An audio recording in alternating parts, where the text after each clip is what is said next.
News Talk, 770 AM, 92.5 FM, WVNN. Good morning.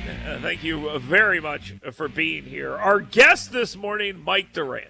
You know him from Black Hawk Down. He's a Black Hawk helicopter pilot. He's done a lot since then, obviously, and before then, a distinguished military career, a career in the defense industry, a career that now he wants to take into the return to public service, I guess would be the best way to say that. I could run through what happened that day in October of 1993. I could get into that, but I'm going to let the man himself tell you.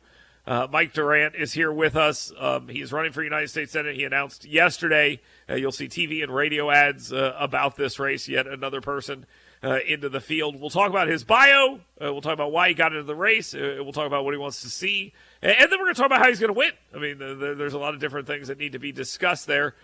Mr. Durant, thank you very much for joining us. Thank you for your service and all you've done. My wife, as I told you and told anyone who will listen, super fan. She had a book here that she wanted to have signed and everything. Works on helicopters, so she knows your story very well. She said she saw you speak one time and you blew her away. I mean, there's all sorts of different stuff. Tell us a little bit about you, and then talk to us about that day. Sure. Well, good morning, Dale. Thanks for having me. So about me, everybody does, everyone that recognizes my name, I guess, and associates me with Black Hawk Down, that defines me as a person, and there's just a lot more to it, and we'll get to that in a little bit. But that only happened really I was only 32 years old, and that's half my life ago. So there's a whole lot before and a whole lot after.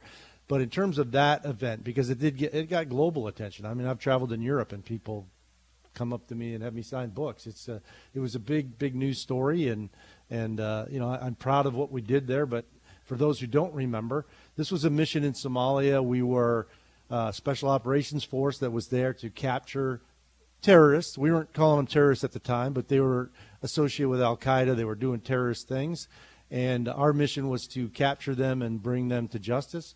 We've got our 160th unit from Fort Campbell flying the helicopters, and Delta Force is the primary assault force with augmentation from SEAL Team 6, and then the Ranger Force is being used as a blocking force on this. So those are all the elite ground forces that we have within our military. It's a tremendous honor just to work with those forces, and I did that for many years in my career.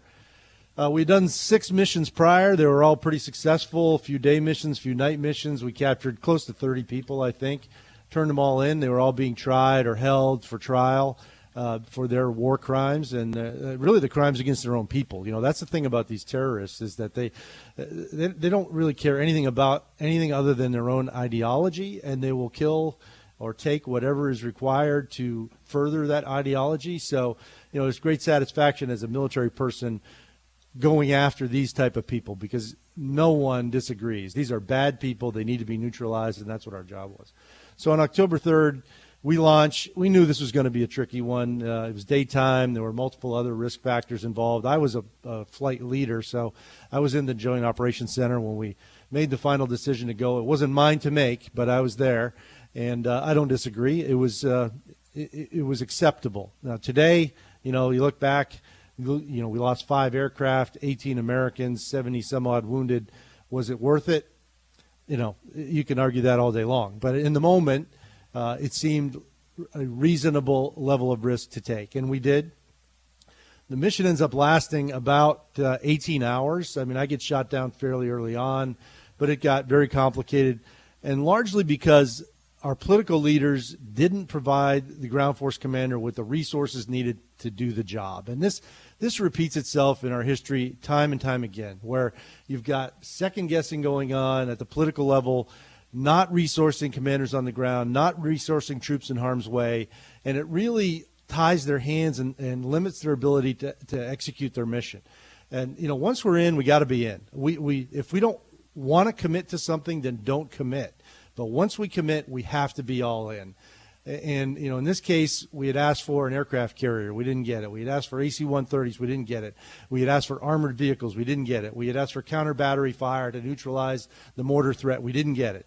But it's our job to go do this mission anyway, and it's sort of a screw you leadership. We're going to make it happen on our backs, which is what our military does all the time. And so we went out there and took this target down. Now, unfortunately, because we don't have armored vehicles, once we started losing aircraft, we got to try to rescue people with other helicopters, which doesn't work well when you're already losing aircraft, but it's all we had. So, that just sort of had a spiral effect. And in the end, as I talked about, heavy losses on our side, but nothing compared to the enemy losses. We think we killed 800 Somalis and wounded about 2,000. Am I proud of that? No. But, when you think about, is it a win? Is it a loss? I mean, that's not a loss. I mean, that's just a big firefight in which we took some losses. And we captured the people we were after. We turned them over. I ended up getting captured, and that's really why I wrote my book, the one I signed this morning, because my book tells the story of my captivity, not repeat story of Black Hawk Down. But, the slap in the face, which sort of gets us to today, is that 90 days after this mission, the Clinton administration decides, no, we're not gonna continue this operation. We're gonna release all the people we captured. Unbelievable. We're gonna withdraw 100% of our forces from Somalia, and we're gonna disgrace the sacrifice of everybody that was involved in that mission. And the ultimate incredible fact is, I got a text, or I guess I didn't get a text in that period of time. I got a call or an email or something from somebody who said they had just flown General Adid, who was the leader of the Ha-Brigader clan that we were going to capture, had flown him on a U.S. military aircraft as a VIP to go to talks in Nairobi. I mean, I understand pursuing peace, but when we completely reverse course and throw away everything we did and all the sacrifices made, just like we recently did in Afghanistan, I got to step up and do something and voice my concerns, because I feel like I'm speaking on behalf of every person that served in Afghanistan, Iraq, Somalia, Vietnam, I mean, you name it, where we've really been betrayed by our civilian leadership. Yeah, I agree with everything you're saying. And, you tell a story, Mr. Durant, that maybe there's some parallels to Afghanistan right now. I mean, maybe 100%. I mean, there's some parallels there that just blow me away. On a smaller scale, yeah. No question, much smaller scale, yeah. But same thing happened. But you're also, you tell the story from the perspective of someone that saw the granular level of that and was impacted by that. Your entire life is impacted by that. You lost friends, colleagues, battle buddies, all those things. So on a granular level, you understand that. And I think it's just an absolutely amazing story to hear. Let's talk about, just shortly, I mean, not that it's a small part of your life, let's talk about what happened next. 22 years in the military, you retire, you start a company, does very well. Let's talk about that, and then when we come back, we'll discuss some other stuff. Well, I love the unit, and I wanted to stay, so I did stay for 8 more years and ended up retiring in 2001. And when I retired, I looked at, I could have gone anywhere. I mean, I had plenty of options, but there were some folks that had moved to North Alabama that I knew, talked about, the culture here, the values, the people, the environment, business friendly, and looking at all my options, it seemed like a clear choice. So I came here. I worked on the Arsenal, actually, for a brief period of time, working on an aircraft program. And then I had an opportunity to get involved in a little bit of a different path in business, and I took that opportunity. Essentially started a business for someone else. I worked for someone else and created their Army business, as we call it in the industry, and was successful. And after a few years, I thought, I did that for someone else. It seems like there's an opportunity to do it for me and do it my way, because, sometimes you like who you work for, sometimes you don't. I reached the point where the company I was working for, I wasn't all that happy with, and unfortunately that happens in your career sometimes. And I thought, I can do this. I mean, I have the experience. I've got, the point of the spear experience. I'd been in acquisition for a while, which if you're not familiar with that term, it's what the military calls, when they buy stuff. So I'd been involved in that, and then I worked in industry, and I thought, I pretty much have all the ingredients here to do this myself, and I started Pinnacle Solutions in 2008. And we have been highly successful. I mean, we were that company that starts with 2 guys that, in your living room and, printing your business cards and going out there and trying to convince people you can do something. And today, $100 million company, over 500 employees, 16 locations around the world. So now not only do I have the military experience, but I have the business experience. And it's essentially 2 lives. And I bring all of that to this fight, because I think you have to live it to really understand it. You can look at it from the outside as a career politician and think you know what's right, but if you've lived it, you know what's right. I mean, you are tied to the culture. The people relate to you. I mean, I got emails in the middle of the night, all night last night about this race saying, God bless you. Thank you for doing this. This is what is affecting me, my life, my career, my profession. These are military people. These are people that work in the civilian workforce. And I feel like I can relate to those people and represent them well. Well, I think it's a great story. Your life story is absolutely amazing. When we come back, I want to talk about why you're getting in this race. You kind of just touched on it there. And then we'll talk about some issues. And we got to get into it. How are you going to win? There's a lot to go over right there. We got Mike Durant with us. He is running for United States Senate. So stay tuned. We got more coming up. It's the Dale Jackson Show. News Talk, 770 AM, 92.5 FM, WVNN. Thanks for being here. Mike Durant is here with us. You know him. He's running for United States Senate, and we appreciate him being here. Let's talk about some issues here real quick. You talked about Afghanistan and how that has impacted things. You're a businessman as well. Economic development, I mean, let's just be real about it. In North Alabama, things are going pretty good. I mean, we look at what's happening. The housing market's going good. It looks like around the country that's generally what's happening. People are having a hard time finding workers. People don't want to work. We got supply chain issues. What can a United States Senator do about that, in your opinion? So which one of those? There's a lot of issues there in that list. Let's pick one. What's your top one? Let's talk about supply chain. Okay. Tommy Tuberville suggested maybe National Guard might be necessary or something like that into the transportation realm. Is that something you might be interested in? I think the main thing is getting people back to work. I mean, the supply chain's not going to work if you don't have people working. And the mistake was, first of all, devastating our economy with the overreaction to COVID. And now paying people not to work. I mean, if you're a person that is just happy getting a paycheck and doesn't necessarily want to go to work, you're probably going to be happy to sit at home and get paid. I mean, why would you not be? So that to me is as fundamental as it gets. Stop paying people to not go to work, and they're going to go to work, and then it'll get your labor force back up, and that should fix some of the supply chain issues. Probably not all of them, but that should be a big part of it. Well, what do you see happening here when it comes to this $3.5 trillion stimulus, a $1.2 trillion infrastructure bill? What impact do you think you could have had on that if you were up in D.C.? You got to fight it tooth and nail. I mean, you cannot possibly support something of that magnitude that's trying to get shoved through the system. I mean, most people probably don't even know what's in there. I mean, they're just talking about the number, and they're talking about infrastructure. But to understand what's actually in there, I mean, that's what you got to know. And, I'm sure it's going through changes on a daily basis. So it's really impossible to say, where you would stand on any given day. But you absolutely got to slow it down. I mean, you've got to be able to figure out what is in this thing. Parts of it likely are things you would want to support, but you absolutely can't support the whole thing, and that's gigantic. You see what's happening here politically. Looks like Republicans will probably have a good shot at taking back the Senate.